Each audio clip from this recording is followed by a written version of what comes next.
Bonjour à tous. Le conflit ukrainien depuis le mois de février dernier, j'enregistre cette vidéo le 18 juin 2022, le conflit ukrainien a déjà fait des dizaines de milliers de morts dans les populations civiles et dans l'armée ukrainienne, également dans l'armée russe et je crois dans une infiniment moindre mesure dans la population civile russe. Euh, eh bien, ce conflit ukrainien est très préoccupant parce que beaucoup de gens meurent, parce qu'un pays est en train d'être détruit. Et il nous préoccupe aussi parce qu'on y pense beaucoup, parce que le sujet du conflit ukrainien est omniprésent dans les médias, dans les conversations et sur les réseaux sociaux. J'ai constaté, nous sommes nombreux à constater, nous constatons tous, qu'il y a une forme d'injonction à choisir son camp et que il y a une vision des choses, me semble-t-il, une vision de ce conflit qui est très manichéenne, non pas au sens philosophique et peut-être historique du terme, mais au sens où on l'emploie le plus souvent, c'est-à-dire que il y a une vision des choses qui est très en noir et blanc. C'est-à-dire que dans le discours courant, eh bien, l'Ukraine serait le camp du bien, Monsieur Volodymyr Zelensky, son président, serait le chic type de l'histoire, et Vladimir Poutine incarnerait avec son pays, la Russie, une sorte de mal absolu. Et j'ai donc décidé de réaliser cette vidéo suite à certains échanges que j'ai pu avoir sur les réseaux sociaux, ou de vive voix dans mon cadre de voisinage, de travail. Parce que justement, il me semble important d'essayer d'analyser un peu cette situation. Que se passe-t-il? Que s'est-il passé dans les années à venir? Qu'est-ce qui a préparé le conflit tel qu'il a lieu actuellement? Et notre intérêt à nous, en France, plus largement en Europe, et plus largement dans le monde, l'intérêt commun est-il de prendre parti pour l'Ukraine de façon non nuancée et de foncer dans le lard économiquement et militairement de la Russie sans prendre garde aux conséquences éventuelles. Donc voilà, il me semble tout de même que il y a un discours qui me semble très extrême, un discours qui me semble non nuancé. Deux exemples, je me suis rendu compte du fait qu'on suscite une certaine hostilité rien qu'en disant que cette guerre était évitable. Dire que cette guerre était évitable, ça veut dire que peut-être éventuellement Vladimir Poutine aurait pu ne pas envahir l'Ukraine, et que peut-être que du côté ukrainien ou du côté européen, on aurait pu faire des choses pour éviter cette guerre qu'on n'a pas faite. Et ça, rien que de le suggérer, rien que cette phrase, ce conflit était évitable, suscite de l'hostilité. Par ailleurs, je me rends compte aussi du fait que les médias, ou bien les gens, encore une fois, dans les réseaux sociaux, critiquent M. Macron simplement pour le fait d'avoir prononcé cette phrase il ne faut pas humilier la Russie. Et il n'aurait pas dû dire ça, d'après énormément de gens. Il aurait dû, bah oui, il faudrait simplement humilier la Russie, faire tout le mal possible à la Russie et à son chef pour demeurer dans le camp du bien, c'est-à-dire dans le camp de monsieur Zelensky. Or, euh, je pense que n'importe quelle personne dans la vie courante ayant vécu avec ou à proximité d'une personnalité toxique, c'est qu'effectivement, souvent, il faut calmer le jeu. Qu'on vive avec un tyran domestique, qu'on ait un tyran au-dessus de soi au travail, comme N+1, ou bien les gens qui ont vécu dans des régimes totalitaires, dans des familles totalitaires, savent que bien souvent, pour sauver sa peau, il faut calmer le jeu. C'est le cas aussi, me semble-t-il, dans le cadre des relations internationales. Foncer dans le lard d'un géant militaire, voilà, d'une puissance militaire énorme, ce n'est pas, et qui a aussi une énorme puissance économique, ce n'est pas forcément une excellente idée et donc agir par bravade, ce n'est pas très très sage. Alors du coup, je me suis dit voilà, moi je ne suis rien, je suis personne, je n'ai strictement aucune notoriété. C'est la première fois que je mets en ligne une vidéo à titre privé, en tout cas en dehors de la chaîne donc, sur laquelle je réalise un certain nombre de capsules depuis quelques années, qui est une chaîne de spiritualité chrétienne. Mais cette vidéo-ci n'a absolument rien à voir avec ça. Donc voilà, à titre personnel, j'ai envie voilà, de m'exprimer sur ce sujet, simplement parce que je suis un citoyen, je suis un être humain, et que je me dis que notre intérêt à tous, alors que le monde est à deux doigts de la catastrophe, est certainement de réfléchir de façon plus nuancée que ce qui est fait, me semble-t-il, jusqu'à présent. Alors, oui, on se rend compte aussi des critiques que les propos, donc des critiques que les propos et l'attitude de Monsieur Macron suscitent. On critique aussi, par exemple, le simple fait, et on le prend en dérision, ce que j'ai constaté aujourd'hui même, du simple fait que il a été fait état dans la presse du fait que Monsieur Macron discute régulièrement au téléphone avec Vladimir Poutine, sans se soucier forcément de ce qu'il dit, sans savoir ce qu'il dit dans ses conversations. On prend en dérision le simple fait qu'il s'appelle. Mais ça s'appelle la diplomatie. Encore une fois, ça s'appelle la diplomatie. Si on veut éviter le pire, sans doute faut-il engager le dialogue. Et par ailleurs, il y a également donc un autre phénomène qui me fait extrêmement peur. Je veux dire, c'est donc ce contre quoi M. Macky Sall nous met en garde. M. Macky Sall est le président de la République du Sénégal et il est actuellement aussi le président de l'Organisation d'unité africaine. M. Macky Sall est allé à Sochi en Russie. Il a rencontré Vladimir Poutine, et il y a eu des images dans les médias notamment africains, mais pas uniquement, de Monsieur Sall serrant la main de Monsieur Poutine, discutant avec Monsieur Poutine, et lui affirmant qu'il ferait, donc, avec l'OUA, l'Organisation de l'Unité africaine, son possible pour éviter les sanctions économiques contre la Russie. Alors pourquoi, Monsieur Sall et s'agit-il de faire pression sur notamment l'Union européenne et également sur les États-Unis pour éviter les sanctions économiques? Tout simplement parce que l'Afrique, que ce soit l'Afrique subsaharienne ou l'Afrique du Nord, mais également le Moyen-Orient et le Sud-Est asiatique, sont dans une large mesure dépendants de la Russie pour le blé et pour les engrais. Et que les sanctions économiques contre la Russie sont sur le point de générer des famines qui toucheront des millions de gens en Afrique, au Moyen-Orient et dans le Sud-Est asiatique. Je crois sincèrement que quand toute une partie de la planète est à deux doigts de basculer dans la famine, que l'Europe est à deux doigts de basculer dans une forme de troisième guerre mondiale, peut-être qu'on peut réfléchir autrement qu'en disant de toute façon, et quoi qu'il en soit, et sans réfléchir, il faut aller casser la gueule de Vladimir Poutine et de la Russie. Peut-être faut-il accepter le dialogue et peut-être que affamer le voisin quand le voisin est un géant d'une extrême puissance, peut-être que ce n'est pas une bonne idée. Parce que si on veut l'affamer par des sanctions économiques, on va affamer des millions d'autres personnes et les conséquences seront peut-être terribles pour la Russie, mais elles seront terribles également pour toutes ces parties du monde dont je parlais, l'Europe, le Sud-Est asiatique, le Moyen-Orient et l'Afrique, à en croire M. Sall qui sait très certainement ce dont il parle.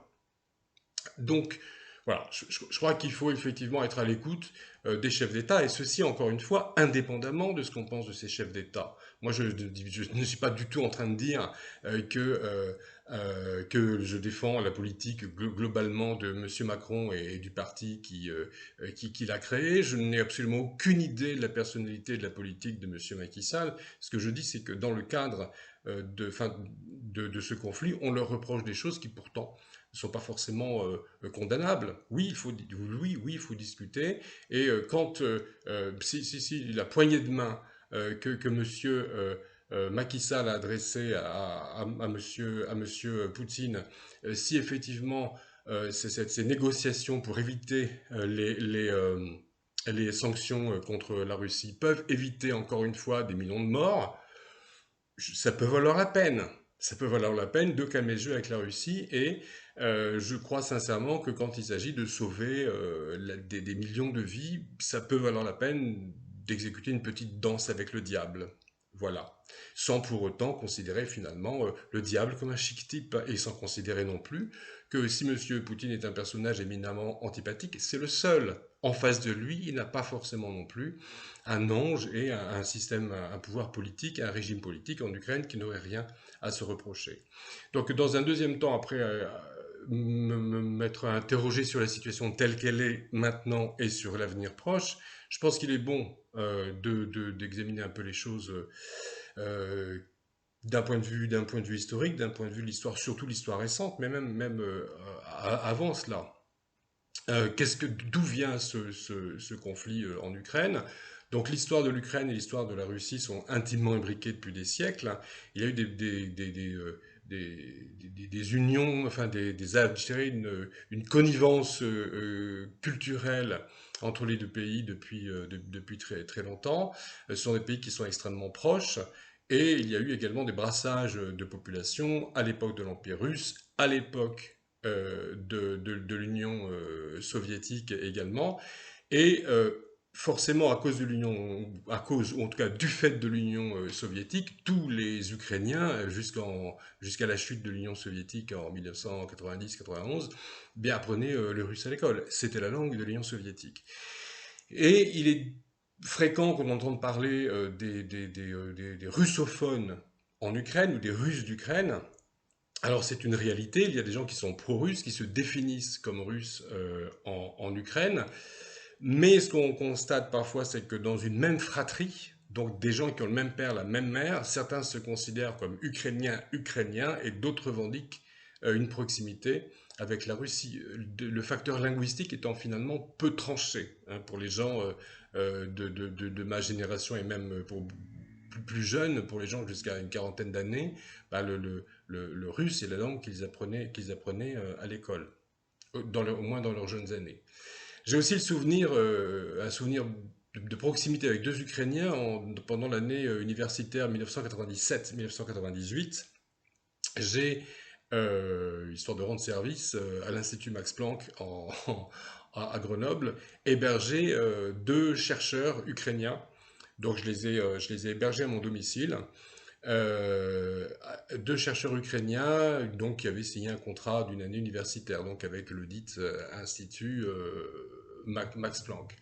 Sergei et Andrei. Ils étaient tous les deux ukrainiens, et là j'ai un peu mieux compris, enfin j'ai commencé à comprendre, on va dire, la situation en Ukraine, du fait que Sergei se définissait lui comme russe, et donc il était né euh, donc en Russie, mais élevé en Ukraine parce que son père était donc officier de l'armée rouge en faction à Pripyat.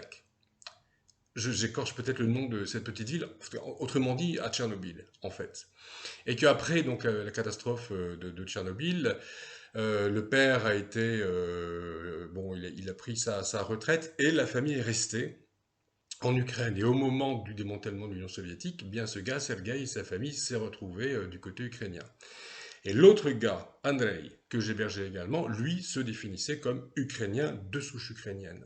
Et c'est eux qui m'ont expliqué en fait que c'était pas si simple que ça, et puis il n'y avait aucune animosité entre ces deux personnes. Mais il n'empêche que, dans la presse, à partir du moment où il y a eu le démantèlement de l'Union soviétique, je me souviens très nettement que ce qu'on entendait parfois dans les médias, c'est que globalement, grosso modo, l'image que les médias véhiculaient à l'époque de l'Ukraine, c'est que c'était un pays qui était globalement divisé en deux sphères, la partie orientale qui était plutôt russophone et la partie occidentale qui était plutôt euh, ukrainophone, en ajoutant que les gens de l'Ouest étaient quand même plutôt pro-européens, donc beaucoup plus ouverts d'esprit, beaucoup plus progressistes, et que les gens de l'Est étaient infiniment plus arriérés, et qu'ils étaient également donc russophones, pro-russes, mais aussi nostalgiques de la période soviétique. Alors c'est extrêmement caricatural. Il n'empêche que les événements qui ont eu lieu dans les années 2010 ont montré qu'il y avait quand même des éléments de réalité dans cette caricature, et j'y reviendrai. Alors, ce qu'il faut voir également, donc je me suis un peu penché là ces dernières heures sur la question, et je me rends compte d'une chose. Alors, c'est aussi un souvenir que j'ai, ayant toujours été très attentif à l'actualité et à la politique aussi, aux politiques, aux phénomènes politiques. Je me souviens quand même aussi que dans les années 90, la Russie de Boris Yeltsin a fait de nombreuses tentatives de rapprochement avec l'Union européenne, notamment au sommet, enfin pendant le traité à la rencontre russo-européenne de Corfou en 1994, où un traité a été signé. Il est rentré en vigueur en 1997, reconductible normalement au bout de 10 ans, et il s'agissait d'un traité donc, de rapprochement économique entre la Russie et l'Union soviétique, entre la Russie et entre la Fédération de Russie et l'Union européenne, et que finalement les projets en question sont tombés à l'eau, parce que 1997, on se retrouve en 2007, et la politique de Poutine, évidemment, était complètement différente. Alors, Poutine est arrivé au pouvoir en l'an 2000, très exactement le 31 décembre 1999, au moment de la démission de Boris Yeltsin, donc il est devenu chef d'État par intérim, et il a été élu en mai 2000. Depuis, il est aux commandes de la Russie. Pendant un certain temps, il a été Premier ministre avec Medvedev comme président, mais c'est quand même de façon continue depuis 12 ou 13 ans. Il est au pouvoir en Russie, en fait, sans partage, même quand il était officiellement Premier ministre. Alors, dès l'entrée au pouvoir, dès la montée, la prise de pouvoir par Vladimir Poutine, l'Union européenne, ou ce qu'on appelle communément le monde libre ou l'Occident, a pris la Russie en grippe à cause notamment de l'affaire tchétchène, où les Tchétchènes se sont fait, la Tchétchénie s'est fait rétamer, et ceux qui avaient atteint l'âge de raison à cette époque, vers l'an 2000, se souviennent de cette triste affaire. Et puis, Vladimir Poutine ne s'est jamais illustré comme un démocrate et un grand défenseur des droits de l'homme, c'est le moins que l'on puisse dire. Ceci étant dit, jusqu'en 2016, il a essayé de se rapprocher de l'Union européenne, notamment donc en 2016, je crois que ça a été sa dernière tentative, lors du sommet économique de Saint-Pétersbourg, il a invité un certain nombre de figures européennes, et notamment M. Juncker, qui était donc à l'époque le président de la Commission européenne, dans le but de relancer un partenariat économique avec l'Union européenne, un peu dans le sillage de ce qui avait été la tentative de Corfou. Et l'Europe n'a pas donné suite. On a toujours diabolisé M. Poutine. M. Poutine, c'est effectivement quelqu'un qui n'est pas un grand démocrate, qui est quelqu'un qui n'hésite absolument pas à avoir recours à la violence, mais fallait-il se l'aliéner et fallait-il souffler sur les braises? Donc, Corfou, Saint-Pétersbourg, deux occasions manquées tout de même d'essayer d'amadouer le géant russe. Encore une fois, quand on a un géant hostile tapis à sa porte, et que ce géant essaye quand même de faire un peu copain-copain, on essaye quand même de composer. La Russie n'a jamais voulu avoir l'OTAN à ses portes. L'Union européenne a toujours... l'Union européenne stipule dans ses statuts que les États membres alignent leur politique étrangère sur celle de l'OTAN. Donc même si l'Ukraine rentrait dans l'Union européenne sans rentrer dans l'OTAN, ce serait tout de même une façon de se rapprocher de l'OTAN.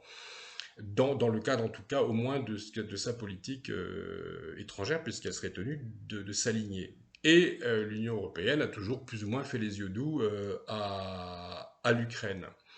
C'est d'ailleurs la raison pour laquelle, alors j'ai pris quand même quelques notes, septembre 2013, Viktor Yanukovych, président de l'Ukraine, a retiré unilatéralement l'Ukraine d'un partenariat qui avait été signé avec l'Union européenne. Et c'est là qu'ont eu lieu les manifestations pendant plusieurs mois de la place Maïdan. On s'en souvient si on a suivi l'actualité à cette époque, donc de septembre 2013 à février 2014. Des Ukrainiens pro-Europe ont manifesté contre leur gouvernement, et pas uniquement parce que leur gouvernement était anti-Union européenne, mais aussi parce que c'était pas non plus un parangon de démocratie. Et M. Yanukovych a fui l'Ukraine, et le nouveau gouvernement ukrainien, donc ça c'est en 2014, a décidé que le russe, ainsi que les autres langues minoritaires et locales, perdraient leur statut officiel. Et ça a mis le feu aux poudres dans le Donbass. Nous voilà de retour, hein, cette caricature d'un Ukraine orientale qui serait russophone et russophile. En fait, il s'agit du tout petit Donbass divisé en deux territoires, hein, Louhansk et Donetsk, qui sont deux oblasts, deux provinces, largement russophones et russophiles. Quand on a supprimé, et ça c'était effectivement une chose qu'il aurait fallu éviter, et qui aurait sans doute évité une escalade. Quand on a à Kiev décidé que le russe perdrait sa position officielle avec les conséquences dans la justice, dans l'école, la culture, etc., bien là on a suscité, on a véritablement une véritable insurrection dans ces deux régions. Et elles ont proclamé leur indépendance de façon unilatérale sous le nom de République populaire, ce qui est assez intéressant parce que ça rappelle quand même l'époque des pays satellisés autour de l'Union soviétique. Donc cette idée, encore une fois, d'Ukrainiens orientaux, mais de l'extrême est de l'Ukraine, nostalgique de l'Union soviétique, n'est pas tout à fait fausse. Elle a certainement été très hypertrophiée. Par les médias de l'époque. Et il faut savoir que Vladimir Poutine n'a pas reconnu les deux républiques autoproclamées. Il ne l'a fait que le 21 février 2022, 3 jours avant l'invasion de l'Ukraine. Il n'a pas reconnu les deux provinces pro-russes qui se sont autoproclamées indépendantes de l'Ukraine pour se rapprocher de lui. Étonnamment, il n'y a pas eu de reconnaissance, en tout cas sur le plan diplomatique. La violence s'est déchaînée dans ces deux régions du Donbass, et il y a eu depuis lors, entre donc la proclamation d'indépendance en février 2014, à partir de février 2014, hein, donc le départ ça c'est de février 2014, c'est le départ de Yanukovych, et février 2022, donc le début de la guerre en Ukraine, l'invasion russe, en 8 ans, il y a eu 14 000 morts dans le Donbass. Et donc du côté ukrainien, le dernier en date à avoir envoyé les troupes, c'était M. Zelensky. Voyant cela, en 2014, la France, l'Allemagne et dans une moindre mesure la Pologne ont voulu intervenir et ont organisé des rencontres d'abord en Normandie, à l'occasion des commémorations du débarquement, puis à Minsk en Biélorussie. Il y a eu des rencontres entre Français, Allemands, Ukrainiens et les représentants des deux républiques autoproclamées pour un cessez-le-feu. Cessez-le-feu qui n'a jamais eu lieu. On a continué de se taper dessus. Et la politique de M. Zelensky, en dernier lieu, dans le Donbass, a toujours été critiquée du bout des lèvres par les médias et les gouvernements européens. Il y aurait certainement eu des moyens, effectivement, d'essayer de calmer le jeu. Peut-être aussi, sachant les dangers énormes courus par l'Ukraine face à la Russie, peut-être fallait-il lâcher du lest, organiser des référendums et éventuellement donner leur indépendance aux deux républiques populaires autoproclamées du Donbass, histoire d'éviter des dizaines et des centaines de milliers de morts par la suite, peut-être maintenant une guerre mondiale et des famines sur une bonne partie de la planète. Encore une fois, il faut mesurer les choses et savoir si le jeu peut valoir la chandelle. Donc la Russie ne veut pas de l'OTAN à ses portes, on peut la comprendre également. Et j'ai entendu et lu plusieurs fois ces derniers mois, c'est à vérifier, peut-être que certaines personnes d'entre ceux qui m'écoutent, qui regardent cette vidéo sont mieux renseignés que moi, mais il semblerait qu'il y ait eu dans les accords au moment de la dislocation de l'Union soviétique, en fait, des accords entre les pays de l'ex-Union soviétique, comme quoi aucun n'entrerait dans l'OTAN. Et ça j'ai pas réussi à trouver la preuve de ça. En tout cas, c'est quelque chose qui se dit souvent dans les sphères politiques. J'ai jamais vu. Enfin, en tout cas, je peux pas apporter la preuve et personne n'a pu m'apporter la preuve de ça, même des personnes me l'ayant affirmé mordicus. Donc voilà, en fait, reconnaître l'indépendance des deux républiques du Donbass. Poutine a vraiment beaucoup tardé à le faire. Peut-être que M. Zelensky aurait dû calmer le jeu en le faisant. La Crimée, elle, a quitté beaucoup plus facilement le giron de l'Ukraine pour retourner dans le giron russe, sachant que c'est Staline qui a donné la Crimée à la République socialiste fédérative d'Ukraine à l'époque de l'Union soviétique. Historiquement, la Crimée, là par contre, ça ne fait de doute pour personne, c'est la Russie. Pour ces raisons historiques récentes, finalement, la Crimée est retournée à la Russie sans grande résistance de la part de l'Ukraine. Il y a quand même eu des morts et c'est dommage. Mais je pense aussi, enfin moi j'ai simplement là-dessus mon regard de citoyen, mais il y a ce principe qui a prévalu en Europe après la Première Guerre mondiale, qui était le principe de liberté des peuples à disposer d'eux-mêmes, la démocratie, un référendum sur l'indépendance d'un territoire qui présente quand même une certaine cohérence géographique et culturelle. Bien, c'est quand même des choses, me semble-t-il, dans une logique démocratique qui est tout à fait envisageable.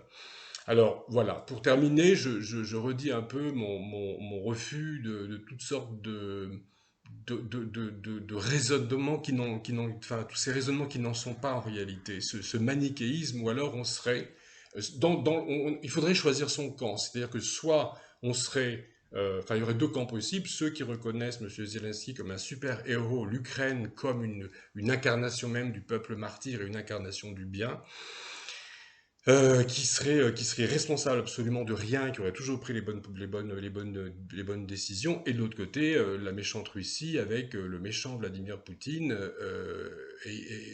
contre qui il faudrait absolument aller taper, même au risque de plonger le monde dans la faim, la guerre et le chaos. Donc je ne suis pas du tout d'accord avec cette vision en noir et blanc des choses. Le manichéisme, c'est la forme la plus répandue, me semble-t-il, de la médiocrité. La médiocrité au sens où on l'entend en français contemporain, ça veut dire simplement, bah, c'est pas bien malin, c'est pas bien futé. Moi, je suis prof, il m'est arrivé parfois de mettre à la fin du trimestre à un élève résultat médiocre. Souvent, j'ai eu la réaction du professeur principal ou des parents en me disant, bah, vous pourriez quand même être un peu plus aimable. C'est pas très gentil de dire les choses comme ça. Donc, j'ai pas envie d'utiliser l'expression très gentille face à ce genre de, de raisonnement. Donc je m'invite moi-même et j'invite toute personne qui voudrait bien être à l'écoute de ce que j'en pense, à pratiquer plutôt la médiocrité au sens où on l'entendait au XVIIIe siècle. Mirabeau a eu cette parole, cette prière célèbre: Mon Dieu, donnez-moi la médiocrité. Mais la médiocrité à l'époque, ça voulait dire tout autre chose. C'était se mettre au milieu d'une situation et peser le pour, le contre, et pour parvenir à prendre des décisions et à tenir des propos nuancés. Donc c'est dans ce sens-là, effectivement, que j'en appelle à la médiocrité, mais au sens où l'entendait Mirabeau. Merci de votre écoute.